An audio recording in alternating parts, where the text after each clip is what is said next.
If you want to kill your heart, continue to be alone and do private haram all the time.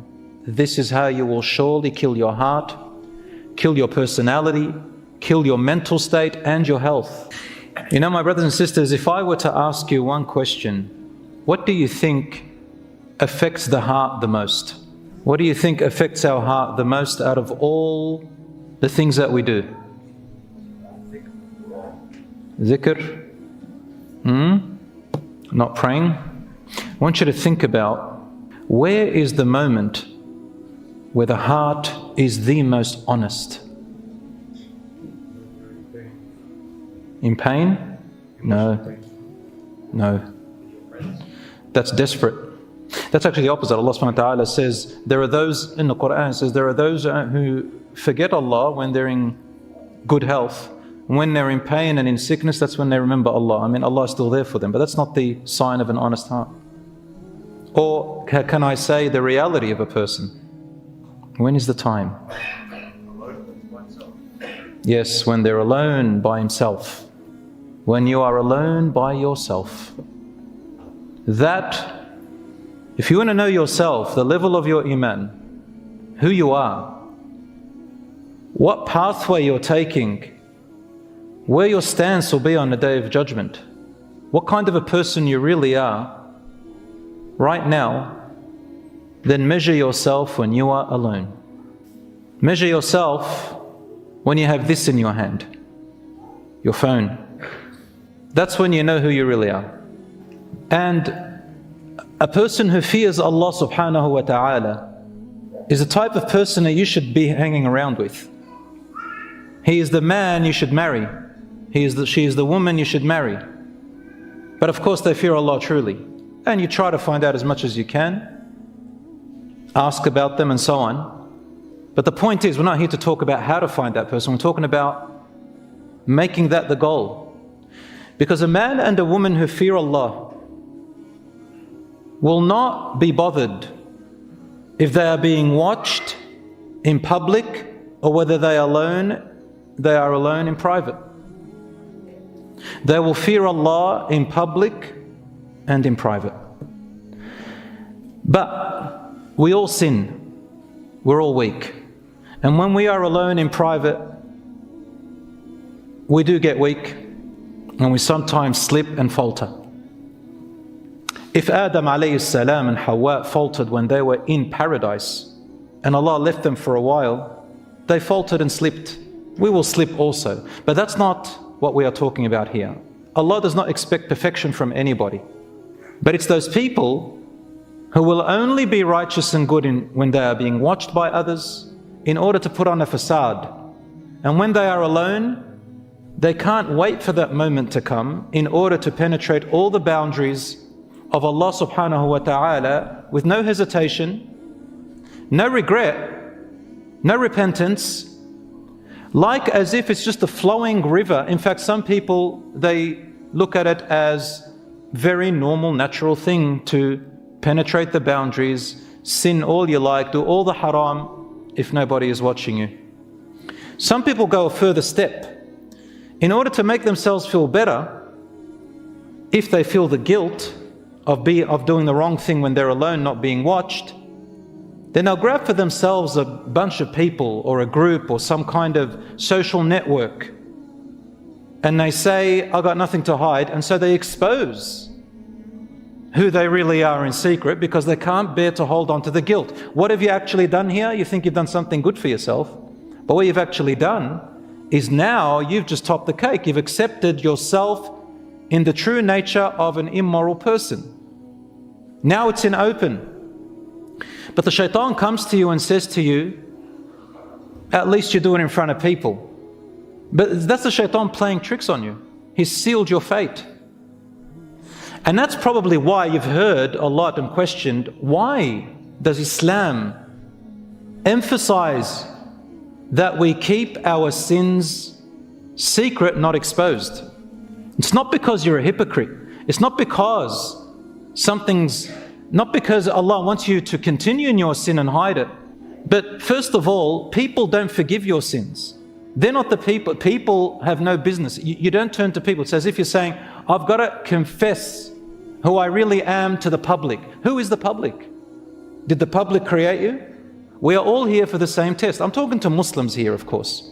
Non-Muslims who are listening may or may not understand what I'm saying, but obviously this is a lecture to Muslims, but non-Muslims can hear and try to learn and ask, inshallah. But for us as Muslims, we don't confess to the public. Who are they? The ones that we have to own up to is one. He is Allah subhanahu wa ta'ala. Of course, if there is something that we're doing in secret that's going to harm others, then we better stop it, or we better tell them before they are harmed. That's a different story, rights of people. We're talking about yourself, the boundaries which Allah had forbidden.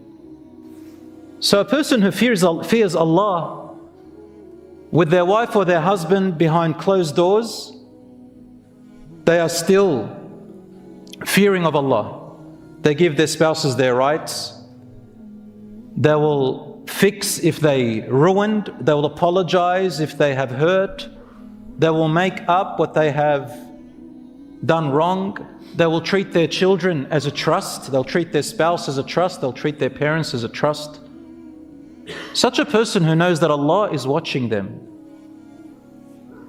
in private just as much as in public has a lesser risk of faltering all the time. And if they feel guilty, they are less likely to continue for a very long time in what they're doing. And if they do, they will increase in good deeds. They will continue to ask Allah to forgive them even if they relapse. But they will never allow themselves to be comfortable with doing the wrong in private. If you want to kill your heart, then allow the sins to be justified and let them enter your heart. Let them define you now. If you want to kill your heart, continue to be alone and do private haram all the time. This is how you will surely kill your heart, kill your personality, kill your mental state and your health. If I told you that there was a hidden camera in your bedroom at night, all night, and it's connected to your parents' house and they can see you but you don't know, or it's connected, if you're a man, to your wife's phone and she can see everything all night, all day, or your husband's phone, or your children, or your workplace, or the authorities. Imagine you were being watched and then you found out that there is a hidden camera. Wouldn't your actions change? I say this to our students when we're teaching at school. Say, when you misbehave, imagine that camera in the corner.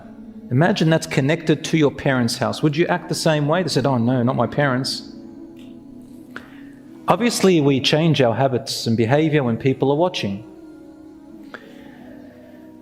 And Allah subhanahu wa ta'ala clearly tells us as Muslims that He is always watching, in secret and in open. Allah says, يَعْلَمُ مَا يَلِجُ فِي الْأَرْضِ وَمَا يَخْرُجُ مِنْهَا وَمَا يَنزِلُ مِنَ السَّمَاءِ وَمَا يَعْرُجُ فِيهَا وَهُوَ مَعَكُمْ أَيْنَمَا كُنْتُمْ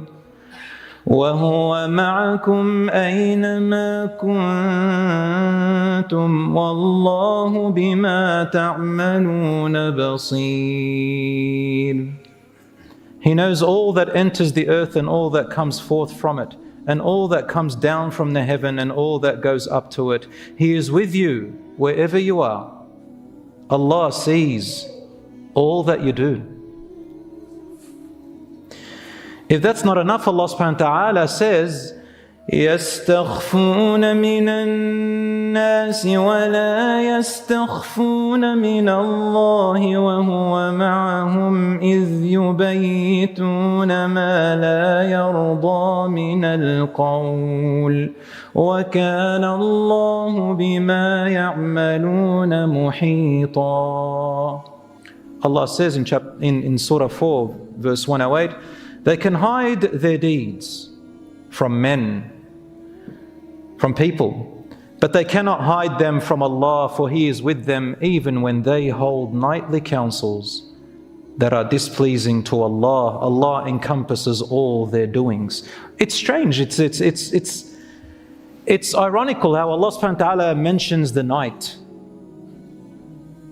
Because most often, even from those days, 1,400 something years ago, most of the sins and the immoralities and the haram that's done is usually at night. Because night kind of encompasses us and you're seen less.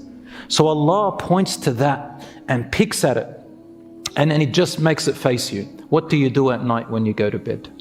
What do you look at? What do you converse? Who do you chat with? What are you watching? What? And that's the social media world that inshallah in this talk we're going to talk about as well. Because that's the topical topic when it comes to this very important topic about Allah's hidden camera, Allah's watchfulness. And I don't think there's a more important time than this time worthy of this topic. Because in the past, not everybody had access to everything that we see and watch now. And people are of different personalities. There were introverts and extroverts. There are people who could look at you, who could talk and converse face to face. The introverts had to do things quietly, but now there is a place for them on these devices. Every single individual has now got the power to look, watch, say, write anything they want. What a test. And it's become almost impossible to stop the haram from happening online.